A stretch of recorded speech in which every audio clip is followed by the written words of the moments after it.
اب لڑنے کی ضرورت نہیں ہے. دارالعلوم دیوبند سے جو فتویٰ شائع ہوئے ہیں ان میں کہا گیا ہے کہ اگر خواتین حدود شرعیہ میں رہ کر امیدوار بنتی ہے تو پھر یہ جائز ہے، اور اگر خواتین حدود شرعیہ کی رعایت ان سے اس صورت میں نہیں ہو پاتی تو پھر یہ جائز نہیں ہے. مسئلہ واضح ہے. اگر یہ حدود شرعیہ میں رہ کر کام کریں گی تو پھر جائز ہے، ورنہ جائز نہیں ہے. اب ہمیں غور کرنا ہے اور دیکھنا ہے کہ کیا ایک عورت ایسے ماحول میں، ایسے سچویشن میں اس عہدے پر آ جانے کے بعد کیا اس کی رعایت کرتی ہے؟ ہم توقع کریں؟ بالکل نہیں. میں نہیں مانوں کہ وہ اس کی رعایت کر پائے، وہ نہیں کر پائے گی. الحمدللہ مجھے قاضی ہوئے کئی سال ہو گئے اور بارہا یہ مسئلہ پیش آتا ہے اور میں نے اس مسئلے کی توضیح بھی کی ہے. دیکھیے، اور میں تو ایک بات آپ سے یہ بھی کہوں گا اور تمام لوگوں سے میں کہوں گا کہ وہ انسان کتنا بے غیرت اور بے حیا ہے جو اپنی بیوی کو امیدوار بنا کر تمام لوگوں کے سامنے اس کی تصویر کو چھاپتا ہے، اس کی فوٹو، اس کی پکچر، اس کی اسٹیٹس کو دیواروں پہ چپکاتا ہے. وہ کتنا بے شرم اور بے حیا ہے. یہ تو کوئی باعزت شخص نہیں کر سکتا نا، وہ کوئی باعزت شخص نہیں کر سکتا اور بالکل برداشت بھی نہیں کرے گا. اب نتیجہ کا وقت آتا ہے، نتیجہ یہ ہے کہ عافیت اسی میں ہے، عافیت اسی میں ہے کہ جو جس درجے پر ہے اسے وہی رکھ دیا جائے. مرد حضرات باہر کام کو دیکھیں، عورت حضرات اندرونی کام کو دیکھیں. وہ اپنے بچوں کو سنوارے نا، ملک کیا سنوارے؟ بچے بگڑ رہے ہیں، ملک سنوار رہے ہیں. یہ وہ ملک نہ سنوارے، وہ بچے سنوارے. وہی بچے بڑے ہو کے ملک سنواریں گے انشاءاللہ. تو جن کا جہاں مقام ہے وہ وہیں رہے. عورتیں اندرونی معاملہ سنبھالیں اور آپ باہرونی معاملہ سنبھالیں. تو نتیجہ یہ نکلتا ہے کہ عورت کا یہاں پر رہنا درست نہیں ہے اور حکومت کی چال بازیوں سے آپ باز آ جائیں. آپ نہیں سمجھتے کہ یہ چال بازی ہے. حکومت کی چال بازیوں سے باز آ جائے اور سمجھ جائے کہ ہمیں بگاڑنے کی کوشش کر رہے ہیں اور حکومت کے خلاف انشاءاللہ ثم انشاءاللہ ہم آواز اٹھائیں گے اور ہماری آواز سنی جائے گی، بشرطے کہ ہم متحد ہو کر کام کریں. کریں گے نا بھائی؟ مفتی صاحب آپ کا بہت بہت شکریہ کہ آپ نے مسئلے کی وضاحت فرما دی. یہ تو بالکل مسلم پرسنل لا میں مداخلت ہے. میں عادل بھائی آپ سے گزارش کرتا ہوں کہ جو غلطی ہوئی ہے معاف کر دیجیے گا. کوئی بات.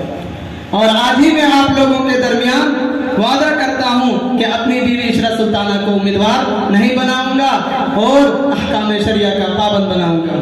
چلیے ماشاءاللہ.